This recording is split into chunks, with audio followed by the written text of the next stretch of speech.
जम्मू क्षेत्र में भारी बारिश ने मचाई तबाही। बारिश, बाढ़ और लैंडस्लाइड में अब तक 13 लोगों की मौत। कई रिहायशी इलाके में भरा पानी। जम्मू में धारा 163 लागू। जिला प्रशासन ने रात में लोगों की आवाजाही पर रोक लगाई। आज सभी स्कूल कॉलेज बंद रखने का आदेश जारी किया। उत्तरी रेलवे ने जम्मू डिवीजन में भारी बारिश के चलते 22 ट्रेनों को कैंसिल किया है, जबकि जम्मू और कटरा स्टेशन से 27 ट्रेन को शॉर्ट टर्मिनेट किया गया है। जम्मू के कटरा से वैष्णो देवी रूट पर लैंडस्लाइड, अब तक 9 तीर्थ यात्रियों की मौत, 15 लोग घायल। रोकी गई वैष्णो देवी की यात्रा। अर्धकुमारी के पास यात्रा मार्ग में हुआ लैंडस्लाइड। कई लोगों के मलबे में दबे होने की आशंका। राहत और बचाव के काम में जुटी है रेस्क्यू टीम। गृह मंत्री अमित शाह ने वैष्णो देवी हादसे पर दुख जताया। सीएम उमर अब्दुल्ला और एलजी मनोज सिन्हा से की बात। कहा कि राहत और बचाव में जुटा है प्रशासन। जम्मू के डोडा में बादल फटने से भारी तबाही। कम से कम 4 लोगों की मौत, कई घरों को नुकसान पहुंचा। राहत और बचाव का काम जारी। डोडा में बादल फटने से कई इलाकों में पहाड़ खिसकने की खबर है। नदियों का जलस्तर भी बढ़ा। निचले इलाकों में लोगों को हटाने के लिए लगा है प्रशासन। जम्मू कश्मीर के रामबन में चिनाब नदी का भी लगातार जल रहा है जलस्तर। नदी की प्रचंड प्रभाव के चलते किनारे के इलाकों में जारी किया गया अलर्ट। जम्मू में तवी नदी पर बने पुल की सड़क बही। भगवती नगर में चौथा ब्रिज एक हिस्सा गिरा। कुछ गाड़ियां नदी में भी समाई। हिमाचल प्रदेश में कुदरत का प्रचंड प्रहार। कुल्लू और मनाली हाईवे पानी में बहा। गाड़ियां सैलाब में बहती नजर आई। ब्यास नदी के तेज धार की वजह से कई सड़कों को भी नुकसान पहुंचा। सड़कों पर खड़ी गाड़ियां मलबे के साथ बह गई। मनाली में ब्रिज का एक हिस्सा भी बह गया। कुल्लू में देखी तबाही की एक और तस्वीर। नदी में भरभरा कर गिरा मकान। मनाली में होटल्स को खाली कराया गया है। कई दुकानों को भी जल समाधि देते देखा गया। बीजेपी नेता जयराम ठाकुर ने कहा है कि आपदा ने हिमाचल को कई वर्षों पीछे कर दिया है। उत्तरकाशी में यमुना नदी रौद्र रूप। पुल के पास पहुंचा पानी। इलाके की ड्रोन तस्वीर आई सामने। उत्तरकाशी के कई इलाकों में भरा पानी। यमुना नदी के प्रभाव को देखते हुए निचले इलाकों में जारी किया गया अलर्ट। पंजाब के पठानकोट में भारी बारिश के चलते सड़कों पर पानी भरा। गाड़ियां रेंगती नजर आई। लोगों की परेशानी बढ़ी। पंजाब के फजिल्का में सतलुज नदी का पानी भी उफान पर। कई गांवों में घुसा नदी का पानी। लोगों ने मवेशियों को लेकर किया पलायन। पंजाब में भारी बारिश का अलर्ट जारी। प्रशासन ने राज्य के सभी स्कूलों को 30 अगस्त तक बंद रखने का आदेश दिया है। हरियाणा के झज्जर में मूसलाधार बारिश। सड़कों पर जल भराव। राजस्थान के करौली में बारिश के चलते उफान पर कलिसी नदी। बाढ़ में एक बाइक सवार भी बहा। कोटा में हो रही बारिश और बाढ़ पर सांसद ओम बिरला की नजर। अधिकारियों को लोगों तक हर संभव मदद पहुंचाने के लिए कहा।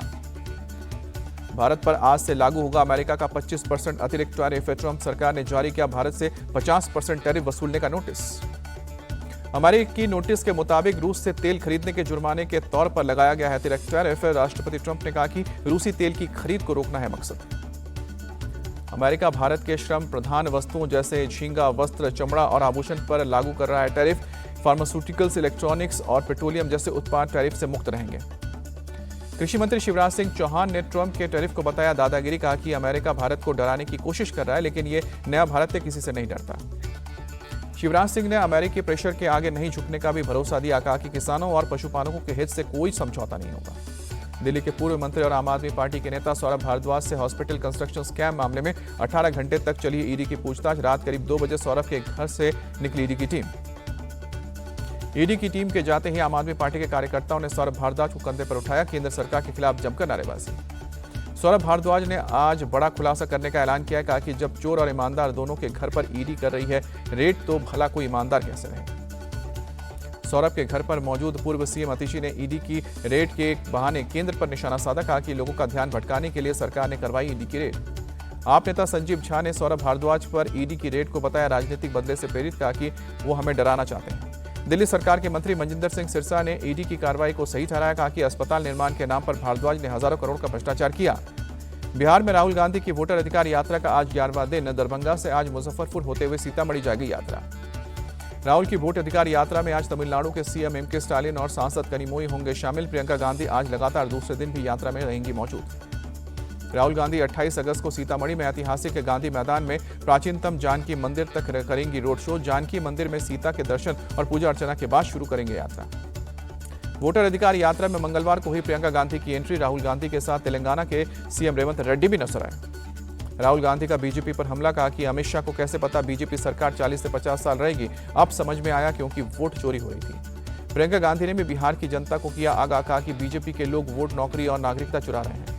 वोट अधिकार यात्रा में रेवंत रेड्डी के शामिल होने पर भड़के प्रशांत किशोर। कहा कि राहुल बिहार को गाली देने वालों को मंच पर लेकर घुस रहे हैं। रेवंत रेड्डी पर धर्मेंद्र प्रधान ने भी उठाया सवाल, कहा कि राहुल बिहार को गाली देने वालों के साथ लेकर घूम रहे हैं। केंद्रीय मंत्री नित्यानंद राय ने भी राहुल पर निशाना साधा, कहा कि बिहारियों का अपमान करने वालों का स्वागत किया जा रहा है, जनता सिखाएगी सबक। राहुल तेजस्वी पर केंद्रीय मंत्री गिरिराज सिंह का तंज, यात्रा से झूठ को सच नहीं बनाया जा सकता। एसआईआर को लेकर चुनाव आयोग ने जनता से पूछे 5 सवाल। वोटर लिस्ट की गहन जांच होनी चाहिए या नहीं? विदेशियों के नाम वोटर लिस्ट से हटाने चाहिए या नहीं? राहुल तेजस्वी से धर्मेंद्र प्रधान ने सवाल पूछा, क्या आप चाहते हैं चुनाव में बांग्लादेशी वोट दें? झारखंड विधानसभा में एसआईआर को लेकर इंडिया ब्लॉक के विधायकों का प्रदर्शन। मंत्री इरफान अंसारी बोले, झारखंड में इसे लागू करने का सोची भी नहीं। झारखंड में एसआईआर की सबसे ज्यादा जरूरत मंत्री इरफान अंसारी को नेता विपक्ष बाबूलाल मरांडी ने जवाब दिया। झारखंड विधानसभा में एसआईआर के विरोध में प्रस्ताव पेश। संसदीय कार्य मंत्री राधाकृष्ण किशोर बोले, लोकतंत्र को कमजोर करने की साजिश।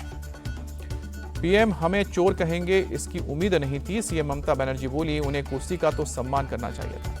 भाषा विवाद पर ममता बनर्जी की टोटू, कहा कि बांग्ला भाषा का अपमान बर्दाश्त नहीं करूंगी। बॉम्बे हाईकोर्ट से मराठा आरक्षण कार्यकर्ता मनोज जारंगे का झटका, आजाद मैदान में प्रदर्शन करने पर रोक लगाई। बॉम्बे हाईकोर्ट का महाराष्ट्र सरकार को आदेश, खारघर या फिर नवी मुंबई में प्रदर्शन की इजाजत दें।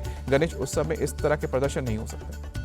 हाईकोर्ट के आदेश के बाद सीएम फडणवीस और महाराष्ट्र डीजीपी में बैठक। मनोज जारंगे के आंदोलन को लेकर हुई चर्चा, शर्तों के साथ आजाद मैदान में मिल सकती है प्रोटेस्ट की इजाजत। एमपी कांग्रेस अध्यक्ष जीतू पटवारी का महिलाओं पर विवादित बयान, कहा कि मध्य प्रदेश की महिलाएं सबसे ज्यादा शराब पीती हैं।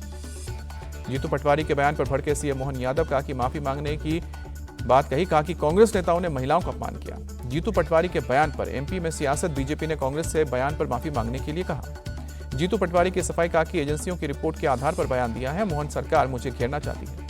नीतीश कैबिनेट का बड़ा फैसला, बिहार औद्योगिक निवेश प्रोत्साहन पैकेज को मंजूरी। 100 करोड़ से ज्यादा का निवेश करने वालों को सरकार देगी मुफ्त जमीन। मऊ में चल रहे रन संवाद में सीडीएस अनिल चौहान का बड़ा बयान, कहा कि आप शांति चाहते हैं तो युद्ध के लिए तैयार हैं। आईएनएस उदयगिरी और आईएनएस हिमगिरी इंडियन नेवी में शामिल, ब्राह्मोस और टॉर्बिडो से लैस। रक्षा मंत्री राजनाथ सिंह बोले, ये हमारी दूरदर्शिता का प्रमाण। रक्षा मंत्री राजनाथ सिंह ने कहा कि भारत कभी ताकत दिखाने में विश्वास नहीं रखता, लेकिन जब सुरक्षा को खतरा होता है तो उचित जवाब देने में पीछे नहीं रहता। आरएसएस चीफ मोहन भागवत का बयान, भारत को विश्व में योगदान देना है, अब समय आ गया है। असम के सीएम हेमंत बिस्वा शर्मा का बड़ा ऐलान, धूमरी में दुर्गा पूजा तक देखते ही गोली मारने का आदेश। यूपी की राज्यपाल आनंदीबेन पटेल से मिले भारतीय वायुसेना के ग्रुप कैप्टन शुभांशु शुक्ला, परिवार के साथ मुलाकात की। दिल्ली के सरदार पटेल स्कूल में ईवी बस सेवा शुरू। सीएम रेखा गुप्ता बोली, राजधानी को प्रदूषण से फ्री करना लक्ष्य। यूपी के लखनऊ में केजीएमयू अधिकारियों ने अस्पताल परिसर में नेल पॉलिश लगाने और ज्वेलरी पहनने पर रोक लगाई। इन्फेक्शन को देखते हुए लगाई गई है रोक। पटना के 2 बच्चों की मौत के बाद हुई हिंसा पर पुलिस ने बड़ा खुलासा किया। वार्ड पार्षद ने राजनीतिक लाभ के लिए ये अटल पथ पर हंगामा कराया। हिंसा करने के लिए बाहर से बुलाए गए थे लोग। पटना एसएसपी के मुताबिक हंगामे के लिए रची गई थी साजिश। 2 लाख रुपए देकर 8 दंगाइयों को किया गया था इकट्ठा। 2 मुख्य साजिशकर्ता सहित 8 लोग किए गए गिरफ्तार, 60 लोग हिरासत में। यूपी के गोरखपुर में आम आदमी पार्टी के नेता की अस्पताल में मौत के बाद हंगामा, पुलिस और लोगों के बीच झड़प। यूपी के हरदोई में 2 गुटों में झड़प, जमकर चले लाठी डंडे, आरोपियों में कई नाबालिग शामिल। जालौन में मामूली विवाद को लेकर 2 पक्षों में खूनी संघर्ष, एक महिला समेत 7 लोग घायल। झांसी में यूरिया खाद को लेकर मारामारी, सरकारी खाद बिक्री केंद्र पर जमकर ईंट पत्थर चले। यूपी के चंदौली में सवारियों से भरे ऑटो पर गिरा पेड़, 4 लोग गंभीर रूप से घायल। अलीगढ़ के टप्पल थाना क्षेत्र में 3 भूमाफिया अरेस्ट, करीब 61 करोड़ की संपत्ति जब्त की। बरेली में धर्मांतरण करने वाले गैंग का पर्दाफाश, 6 लड़कों का ब्रेन वॉश करके मुस्लिम लड़कियों से करवाया गया विवाह। उत्तराखंड पुलिस का ऑपरेशन कालनेमी जारी, हरिद्वार में एक ही दिन में 126 ढोंगी बाबा गिरफ्तार। गुजरात के सूरत में अगवा कर 3 साल के मासूम की हत्या, मौसेरे भाई ने गला रेत कर जान ली। महाराष्ट्र के धाराशिव में शव दफनाने को लेकर विवाद, ग्रामीण और पारधी समुदाय के बीच जमकर चली ईंट पत्थर। दिल्ली के सुभाष नगर में नगर निगम की बड़ी कार्रवाई, ऑटो मार्केट में अवैध अतिक्रमण को हटाया गया। देश भर में आज मनाई जा रही है गणेश चतुर्थी, अगले 10 दिन तक धूमधाम से मनाया जाएगा गणेशोत्सव। मुंबई के सिद्धिविनायक मंदिर में गणेश चतुर्थी की शुरुआत, भारी संख्या में गणपति के दर्शन करने पहुंचे लोग। हैदराबाद में ऑपरेशन सिंदूर की थीम पर दिखी गणेश चतुर्थी की झांकी। काजीगुड़ा में पीएम मोदी के साथ बख्तरबंद गाड़ी पर गणपति की विशाल प्रतिमा सजाई गई। पश्चिम बंगाल के 24 परगना में ऑपरेशन सिंदूर की थीम पर सजा गणेश उत्सव का पंडाल, पहलगाम हमले और वीर गणेश की दिखी झांकी। वाराणसी में गणेश उत्सव के मौके पर तैयार किए जा रहे इको फ्रेंडली मूर्तियां, बाजार में सजी सुंदर प्रतिमाएं।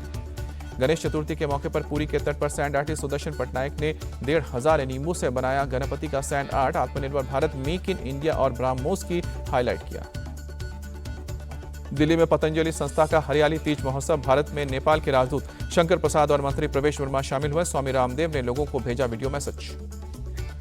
विराट कोहली ने चेतेश्वर पुजारा के साथ अपनी तस्वीर शेयर करते हुए इमोशनल पोस्ट किया। लिखा कि नंबर 4 पर मेरा काम आसान करने के लिए शुक्रिया। एशिया कप से पहले टी20 टीम के कैप्टन सूर्य कुमार यादव ने दिया अपनी चोट पर अपडेट। बोले कि पिछले 6 हफ्ते से रिकवरी अच्छी है, अब मैदान पर वापसी के लिए तैयार। एशियाई निशानेबाजी चैंपियनशिप में सिफत कौर ने महिलाओं की 50 मीटर राइफल 3 पोजीशंस में गोल्ड मेडल जीता। फाइनल में चीन की यांग यूजी को हराया। 23 साल बाद भारत में होगा फिडे विश्व कप। 30 अक्टूबर से 27 नवंबर तक गोवा में किया जाएगा आयोजन। हॉकी इंडिया ने फैंस को दी बड़ी सौगात। बिहार के राजगीर में होने वाले एशिया कप के लिए मुफ्त टिकटों की घोषणा की। भारत के अनुभव सचान ने रचा इतिहास। यूके यूनिवर्सिटी पोलो चैंपियनशिप जीतने वाले पहले खिलाड़ी बने।